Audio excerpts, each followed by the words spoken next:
전능하사 천지를 만드신 하나님 아버지를 내가 믿사오며 그 외아들 우리 주 예수 그리스도를 믿사오니 이는 성령으로 잉태하사 동정녀 마리아에게 나시고 본디오 빌라도에게 고난을 받으사 십자가에 못 박혀 죽으시고 장사한 지 사흘 만에 죽은 자 가운데서 다시 살아나시며 하늘에 오르사 전능하신 하나님 우편에 앉아 계시다가 저리로서 산자와 죽은 자를 심판하러 오시리라. 성령을 믿사오며 거룩한 공예와 성도가 서로 교통하는 것과 죄를 사하여 주시는 것과 몸이 다시 사는 것과 영원히 사는 것을 믿사옵나이다.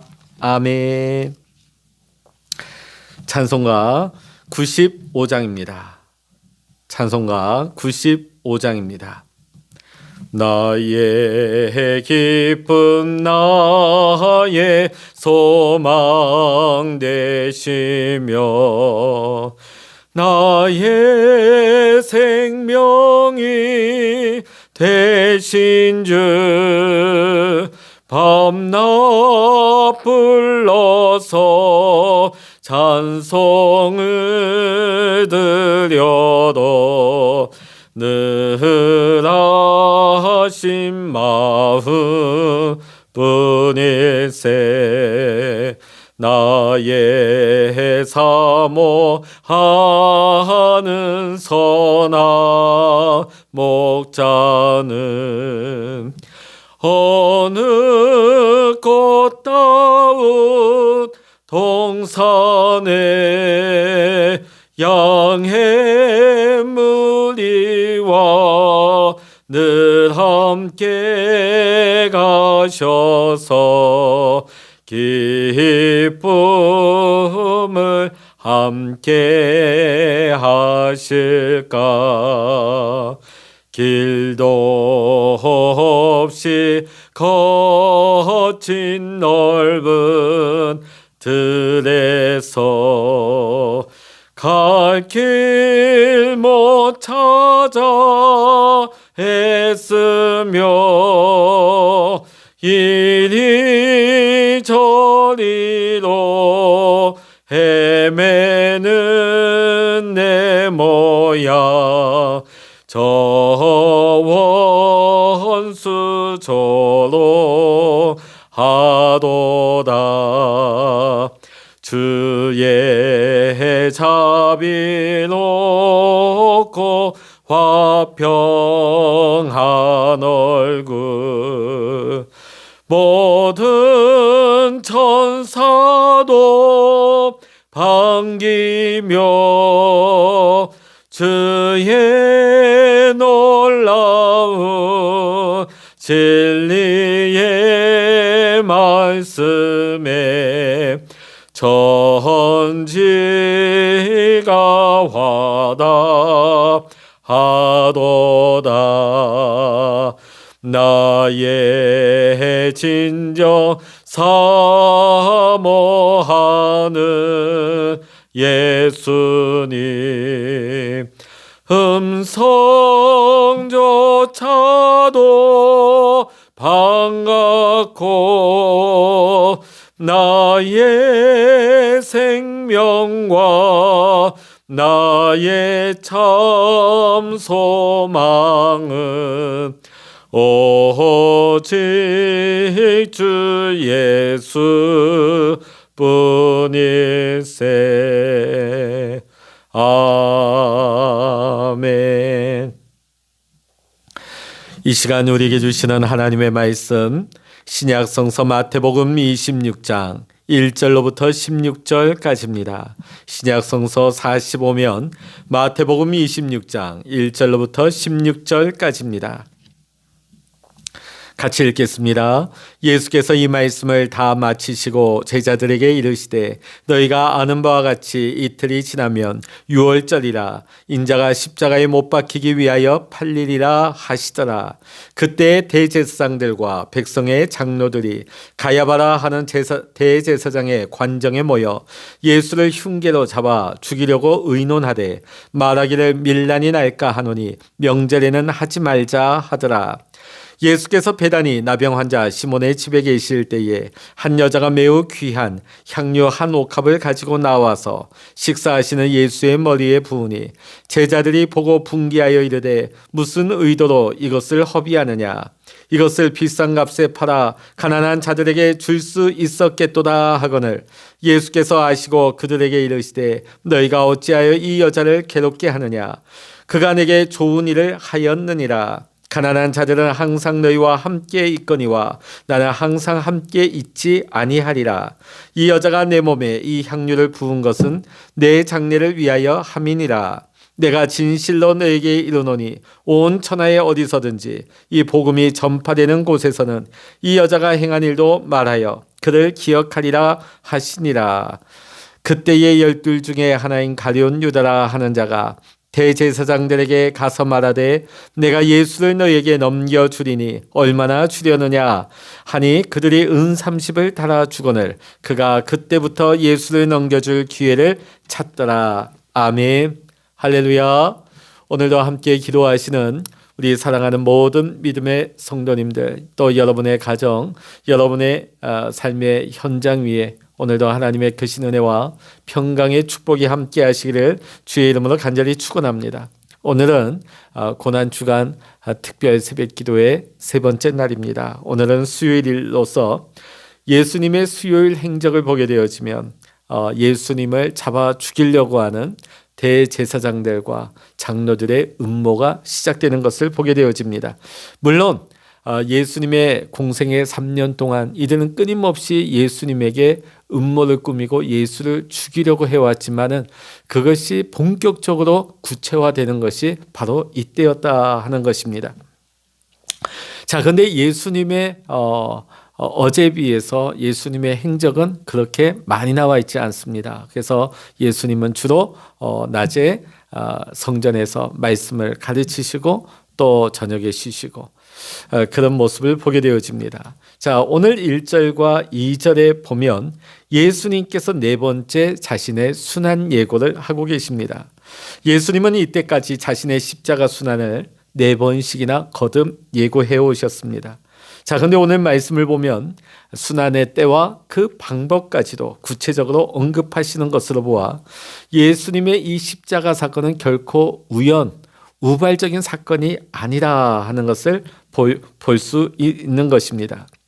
주님의 십자가 사건은 온 인류의 속죄와 구원을 위해서 하나님께서 미리 계획하신 필연적으로 발생할 수밖에 없는 사건임을 우리는 알게 되는 것입니다.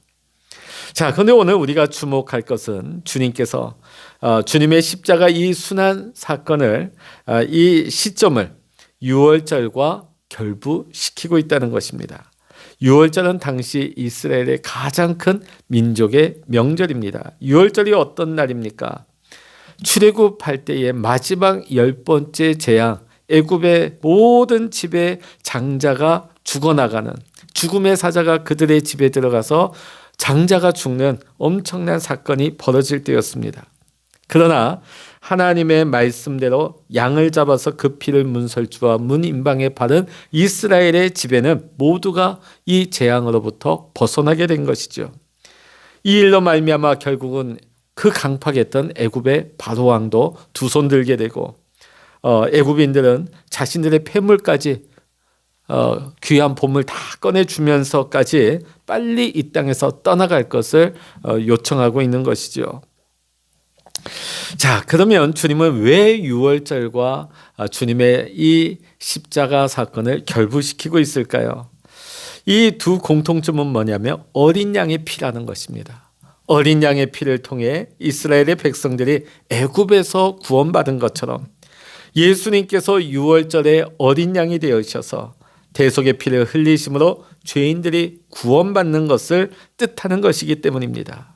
자, 그러니까 출애굽 당시 유월절에 이 어린 양은 바로 예수 그리스도를 예표하는 것이었던 것입니다. 주님이 이 유월절에 십자가에 피 흘려 죽으심으로 말미암아 그 대속의 공로를 믿는 누구든지 구원함을 받게 하기 위함인 것입니다. 자, 3절과 4절에 보면 유대의 종교 지도자들 예수 그리스도를 흉계로 잡아 죽이고자 하는 음모를 꾸미는 모습이 나오고 있습니다. 자, 그런데 그들이 계획은 뭡니까? 이 유월절은 피하자. 왜냐하면 당시 로마에 자주 반란 사건이 일어났습니다. 불과 얼마 전에 이 빌라도 총독이 다스릴 때에도 갈릴리인들이 밀란을 일으켰다가 끔찍하게 살육을 당하는 일들이 일어났습니다. 그러다 보니까 당시 이 유월절 절기를 위해서 200만에 가까운 사람들이 지금 예루살렘에 인파가 모여들고 있습니다. 만일 이때에 예수를 십자가에 잡아 죽이고자 하면 백성들의 반응이 어떻게 나올지 몰라요. 밀란이 어떻게 일어날지 모릅니다. 백성들은 무서워하는 것이죠. 오늘 이 장로들과 이 제사장의 모습을 보면서 이들은 사람들을 굉장히 두려워합니다. 백성들의 반응을 두려워합니다. 그러나 정작 두려워해야 할, 의식해야 될 하나님을 전혀 생각하지 않습니다. 하나님의 뜻을 구하지 않습니다. 결국은 하나님이 보내신 독생자 예수 그리스도를 그들은 잡아 죽이는 무서운 일을 범하고 마는 것이지요. 자, 오늘 이들의 권모술수, 이들의 음모를 꾸미는 이 계획은 그들의 계획대로 되지 않습니다. 왜냐하면 갑작스럽게 가룟 유다가 배신하기 때문입니다. 그래서 그들의 계획과는 반대로 유월절에 맞추어서 예수님이 십자가에 달려 돌아가시게 됩니다. 결국은 하나님의 섭리대로 인류의 구속을 위한 유월절 어린 양으로 희생이 되신 것입니다. 자, 그러면 권모술수를 꾸미고 음모를 꾸미던 이들의 말로는 어떻게 되었을까요? 예수님이 부활 승천하신 이후에 이스라엘의 그 로마를 향한 큰 반란이 일어납니다. 이때에 이 대제사장들과 이 장로들이 동족들에 의해 살해를 당합니다. 또 겨우 살아남은 자들은 로마 군대에 의해서 무참하게 살해를 당하고 마는 것입니다. 한마디로 권모술수와 악한 음모를 일삼는 자들의 그 결과가 어떠한 것인가를 오늘 말씀은 우리에게 증거하고 있습니다. 하나님의 진노, 하나님의 저주가 항상 그들을 따르게 되는 것입니다. 오늘 우리가 사는 세상에도 보면 진리를 외면하고 하나님을 두려워하지 아니하며 거짓을 일삼고 권모술수와 악한 음모를 꾸미는 자들이 우리 주변엔 많습니다. 어찌 이런 일을 할까요? 하나님을 의식하지 않기 때문입니다. 오늘 대제사장들과 이 장로들이 입술로는 하나님 믿는다면서 겉으로는 경건한 척하지만 실상을 하나님을 두려워하지 않는 겁니다. 하나님을 무서워하지 않는 겁니다. 하나님을 믿지 않기에 이런 엄청난 권모술수와 악한 음모를 꾸미는 것이지요. 오늘 우리 사랑하는 성도 여러분, 여러분은 행여나 세상의 권모술수와 악한 음모에 절대로 가담하지 마시기를 이 시간 주의 이름으로 간절히 부탁을 드립니다. 세상이 다 그런 모습으로 그렇게 산다 할지라도 오늘 우리 예수님의 사람들은 그 권모술수, 그 악한 음모에 우리가 힘을 실어주지 말고 거기에 가담하지 아니하고 거기에 동참하지 아니하며 우리가 구별된 하나님 기뻐하시는 정직한 바른 삶을, 믿음의 삶을 살아가야 될 줄로 믿습니다. 오늘 두 번째 만나게 되는 모습은 아름다운 헌신의 모습입니다. 오늘 예수님께서 베다니 나병 환자 시몬의 집에서 계실 때에 오늘 예수님 앞에 한 여인이 한 향유 옥합을 가지고 나옵니다. 이 향유 옥합의 가치가 300데나리온. 이 300데나리온이라는 돈은 당시 노동자의 10개월치에 해당하는 엄청난 가치를 가진 비싼 향유였던 것입니다. 자, 이 여인이 아낌없이 이 향유를 예수님 앞에 쏟아 부은 이유가 무엇입니까? 주님으로부터 큰 은혜를 입었기 때문이죠. 주님의 사랑을 입었기 때문입니다. 오늘 우리가 누군가를 사랑한다면 그에게 무엇을 줘도 우리는 아깝다는 생각을 하지 않습니다. 오늘 주님을 사랑하는 사람은 그것이 무엇이든 자기의 재산이라 할지라도 기꺼이 주님을 위해서 그것을 포기할 수 있는 것입니다. 예수님을 위해 헌신하고 따라 나섰던 제자들, 예수님을 따르기 위해서 그의 배와 그물도 버렸습니다. 그의 부모까지도 내려놓았습니다. 사도 바울은 어땠습니까? 예수님을 따르기 위해서 그가 이전에 자랑하던 모든 것들을 배설물처럼 여기면서 버렸습니다. 뒤돌아보지 않습니다. 예수님을 위해서 재산도 포기하고 자기의 생명도 바치는 것이 절대로 아깝지 않았던 것입니다. 왜냐하면 그와는 비교할 수 없는 엄청난 은혜를 받았고 엄청난 사랑을 받았기 때문에 내 모든 것을 들여서라도 주님의 기쁨이 되고 있는 것이 그 삶의 소원이 되었던 것입니다. 오늘 우리의 모습은 어떠합니까? 우리가 주님을 사랑한다 하면서도 주님 앞에 드리는데 인색한 마음, 아까워하는 마음을 가지고 나오지는 않습니까? 오늘 주님을 사랑한다면 그 마음을 가져서는 안 되겠습니다. 자, 그런데 오늘 말씀을 보면 제자들이 이 여인을 가리켜서 비난합니다. 그러면서 뭐라고 비난합니까? 쓸데없는 허비라고 비난을 하고 있어요. 자, 그런데 이 제자들이 왜 이렇게 민감하게 반응할까요? 지금 사실 제자들은 지금까지도 예수님이 십자가 순환에 대해서 4번째 예고를 하고 계심에도 불구하고 이들의 생각 속에는 예루살렘에 예수님이 다시 들어가시게 되면 예수님이 로마의 세력을 몰아내고 헤롯 대왕을 쫓아내고 그곳에 들어가서 주님의 왕국을 세울 것이다. 아직도 이 생각에서 벗어나지를 못하는 겁니다. 그러다 보니까 주님의 제자들끼리 감투 싸움하고 지금 굉장히 촉각을 세우고 있는 겁니다. 행여나 누가 어떤 행동을 하나 어떤 말을 하나. 그러던 차에 난데없이 주님께 큰 선물을 하는 여인이 등장하는 겁니다. 질투와 시기가 지금 제자들을 사로잡고 있는 겁니다. 주님을 기쁘시게 하고 있는 이 여인을 제자들은 경쟁자로 보고 있는 것이죠. 자, 2000년 전에 이들의 어리석은 이러한 모습이 그들의 행위로만 끝난 것일까요? 오늘 이 모습은 오늘 우리의 자화상일 수도 있습니다. 여러분, 우리 속담 중에 가장 안 좋은 속담이 뭔지 아십니까? 사촌이 땅을 사면 배가 아프다. 사실 정상적이라면 어떻게 반응해야 될까요? 남도 아니에요. 사촌이 땅을 사면 축하해주고 축복해주고 기뻐해야죠. 남도 아닌데요. 자, 이게 한마디로 뭡니까? 남 잘 되는 꼴을 못 본다는 거예요. 심지어 그 사람이 내 사촌이라 할지라도, 왜냐하면 그 안에 시기, 질투하는 마음이 있기 때문입니다. 자, 오늘 우리의 모습 가운데도 보면 내가 아닌 다른 사람이 헌신하고 충성하는 모습을 보면 정상적인 모습은 반응은 무엇이어야 할까요? 축복해주고 격려해주고 더 잘한다고 응원해주는 게 마땅한 거 아니겠습니까? 그런데 우리가 그들의 행위를 왜곡시키고 그 모습을 깎아내리고 그를 험담하고 그를 본받을 생각은 하지 않고 우리가 흠을 잡고자 애를 쓴 적은 없습니까? 여러분, 사단의 전매 특허가 뭔지 아십니까? 시기, 질투하게 만들고 상대방을 깎아내리고 참수하는 것이 예나 지금이나 앞으로도 변함없는 사단의 전매 특허인 것입니다. 오늘 우리가 시기 질투하면서 우리가 사랑하는 성도들, 우리가 몸된 교회의 성도들을 서로 참수하고 깎아내리고 시기 질투하는 것은요, 사단의 앞잡이가 되는 것입니다. 사단의 수하가 되는 것임을 우리는 명심해야 됩니다. 오늘 우리는 사단의 이러한 유혹에 빠져서 성도를 괴롭게 할 것이 아니라 그 아름다운 모습을 시기할 것이 아니라 오히려 내 안에 부족한 모습을 돌아보고 깨닫고 그 모습을 우리가 배우고자 힘쓰고 더 나아가 함께 합력하여져서 아름다운 헌신의 모습을 우리도 세워나갈 수 있는 우리 모든 믿음의 성도님들이 될 수 있기를 이 시간 주의 이름으로 간절히 축원합니다. 마지막 세 번째로는 14절부터 16절의 말씀 보면 추악한 배신자 가룟 유다의 모습이 나오고 있습니다.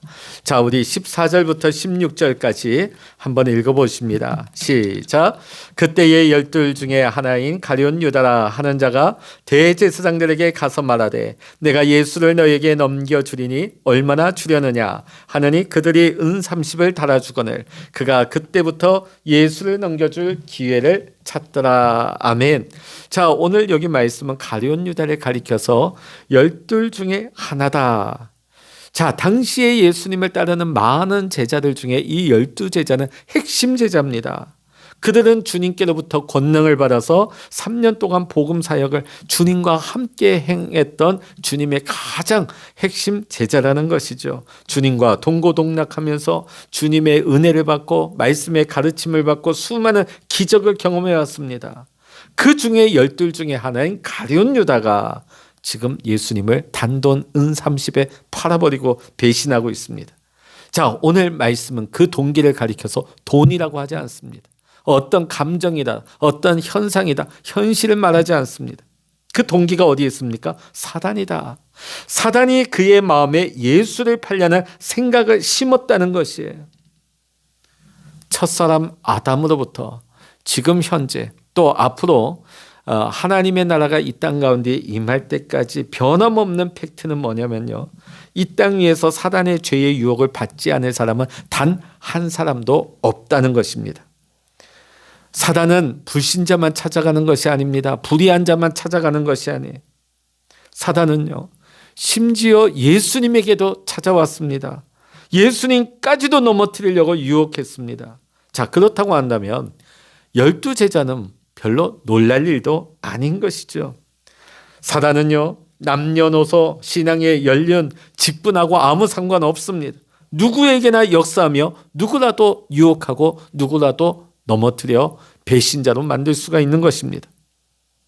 아무리 독실하고 경건한 성도라 할지라도 조금만 우리가 방심하고 깨어있지 못하면 우리는 언제든지 사단의 유혹에 넘어가서 실족할 수밖에 없고 하루아침에 예수를 팔아버리는 배신자가 될 수밖에 없는 것입니다.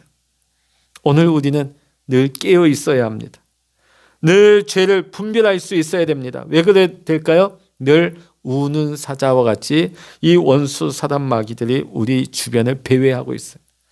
늘 죄의 유혹에 항상 우리 가운데 도사리고 있다는 것입니다. 그래서 우리는 늘 깨어 있어야 하는 것입니다. 깨어 있어 우리가 기도함으로 말미암아 우리가 분별하고 우리가 이 사단의 유혹을 물리쳐야 될 줄로 믿습니다. 예수님께서 친히 우리에게 본을 보여주셨죠. 원수 사단 마귀가 한 번, 두 번, 세 번이나 연거푸 예수님을 유혹했지만은 예수님은 감정으로, 완력으로, 힘으로 물리치지 않았습니다. 하나님의 말씀으로 대적하고 말씀으로 물리치셨습니다. 오늘 우리도 마찬가지. 우리가 늘 말씀 가운데 우리가 깨어 있어야 하는 것은 말씀에 의지해서 말씀으로 기도하고 말씀으로 물리쳐야 하는 것입니다. 제가 예전에도 이런 비유의 말씀을 한번 드린 것 같습니다. 새가 우리 머리에 와서 앉을 수는 있어요. 그러나 그 새가 우리 머리에 둥지를 만들게 내버려둬서는 안 됩니다. 이 말인즉슨 매일같이 우리가 살아가는 동안에 원수 사단 마귀가 우리의 마음 가운데 어떤 생각을 계속 넣어줄 수 있습니다. 부정적인 생각, 또 하나님 원하시지 않는 어둠의 생각들을 계속해서 넣어줄 수 있어요. 그런데 중요한 것은 우리의 반응입니다. 내가 거기에 어떻게 반응하느냐. 원수 사단 마귀의 그 계략과 그 생각을 내 것으로, 내 생각으로, 내가 하는 것으로 붙잡게 되면요, 우리는 그 음모에 참여하는 자가 되는 것입니다. 원수 사단 마귀의 수하가 되는 것입니다. 예수를 팔아버리는 자가 되는 것입니다. 그러나 원수 사단 마귀가 아무리 우리를 유혹하고 우리에게 접근해 온다 할지라도 우리가 깨어 있어서 분별하고 우리가 말씀으로 물리치게 되어지면은 결코 원수 사단 마귀가 우리 안에 올 수는 있어도 우리를 넘어뜨리지는 못하게 될 것입니다. 오늘 사랑하는 성도 여러분, 오늘도 우리가 믿음으로 깨어 있어서 이 우리가 영으로 분별하고 원수 사단 마귀를 대적하며 말씀으로 물리쳐서 오늘도 믿음으로 승리할 수 있는 우리 모든 믿음의 성도님들 되시기를 주의 이름으로 간절히 축원합니다. 기도하시겠습니다. 할렐루야. 하나님 아버지, 오늘 아름다운 이름 없는 이 한 여인의 아름다운 믿음의 헌신을 보았습니다. 예수님의 그 은혜에, 그 사랑에 감격하여 내가 무엇으로 이 은혜를 갚을까? 주님 앞에 나와 아낌없이 그의 삶을 쏟아부은 이 여인의 믿음의 헌신을 보았습니다. 그러나 예수님의 말씀을 듣고 예수님을 쫓아다녔던 제자들 가운데서도 배신자가 나왔습니다. 또 하나님의 말씀을 누구보다도 잘 알고 심지어는 가르치고 수많은 예배를 드렸다고 하는 대제사장들과 이 장로들은 예수님을 죽일 궁리를 하며 권모술수와 음모를 꾸미는 모습을 보았습니다. 하나님, 오늘 우리가 깨어 있지 아니하면 오늘 우리의 모습이 이 대제사장들과 이 장로들처럼 우리가 하나님의 말씀을 들으면서도 깨닫지 아니하고 하나님을 두려워하지도 아니하며 결국은 원수 사단마귀의 앞잡이 노릇을 하게 되는 예수를 은삼십에 팔아버리는 배신자가 되고 마는 것입니다. 늘 우리가 믿음 가운데 깨어있기를 원합니다. 우리가 말씀으로 분별하기를 원합니다. 오늘도 원수 사단마귀가 우리를 찾아와서 우리를 넘어뜨리려고 유혹한다 할지라도 오늘 우리 믿음의 성도님들, 오늘도 말씀 안에서 우리가 기도하면서 우리의 영이 깨어있게 하여 주시고 하나님 마귀의 세력을 대적하며 물리칠 수 있도록 오늘도 성령 하나님 우리를 붙들어 주시고 우리에게 믿음을 더하여 주시옵시고 하나님 내 힘이 부족하오니 주님께서 나를 붙들어 주시고 하나님 저 원수의 세력을 물리쳐 주시옵소서. 오늘도 주의 이름으로 구하는 우리 모든 성도들에게 하늘 문을 열어주시고 응답하여 주시며 두려움이 아니라 하늘의 소망을 주시며 하나님의 마음과 하나님의 뜻을 부어주셔서 어떤 문제와 어떤 상황 가운데 있다 할지라도 하나님의 뜻 가운데 오늘도 믿음으로 살며 믿음으로 소망 가운데 살며 믿음으로 승리할 수 있는 우리 모든 택함받은 믿음의 성도님들 다 되게 하여 주시옵소서. 모든 감사와 영광을 우리 주님께 올려드리며 우리 주 예수 그리스도의 이름으로 간절히 기도하옵나이다. 아멘. 찬양하라 내 영혼아, 찬양하라 내 영혼아, 내 속에 있는 것들아 다 찬양하라.